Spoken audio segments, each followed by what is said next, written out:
Right then, you horrible lot. This week on Burntwolf Airsoft, I'm going to be talking about the birds and the bees. Well, mostly the birds. Now, hold your horses. This isn't going to be one of those talks. At any outdoor site, there are going to be some permanent residents.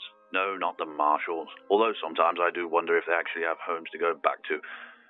I mean, of course, birds and animals that live on site. And if you know what to look out for, can help you out on your next airsoft game. We've all heard the phrase, "It's too quiet." Bird noises being absent from an area is a surefire sign that someone's about. If you're holding up somewhere, normally, normal activity will return around the 15-minute mark, unless you're making a shit ton of noise, and they'll all go back to twerping away as they normally do. So if things going quiet, especially from one direction, is a good sign there's someone about. Same goes for grasshoppers too. Other times though, especially in the early spring, birds won't go far from their precious nests, and will make alarm calls to alert other birds in the area to your presence. So if you learn a few of these calls, you'll have your own advanced warning system to listen out for. Tune into the bird network, so to speak. Here's a couple of blackbird calls to look out for. I'm not going to list any more, you'll have to research them yourself.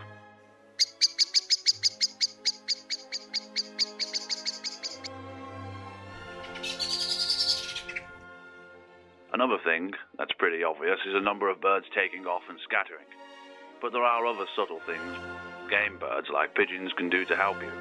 Strangely enough, pigeons don't like getting shot, and they're pretty good at recognizing our tubular death sticks, or guns, from the front at least anyway. So if you watch a pigeon flying over and away from you, watch where the little fella goes. If he suddenly veers to one side, he spotted someone holding a gun in his path, and will give you a fairly decent idea where the opposite team is. Sometimes they'll even give away the rough lines of a game, veering to one side and then banking up and away from more people spotted, and following the entire front line in an almost parallel course. Now there's other animals that can help you out.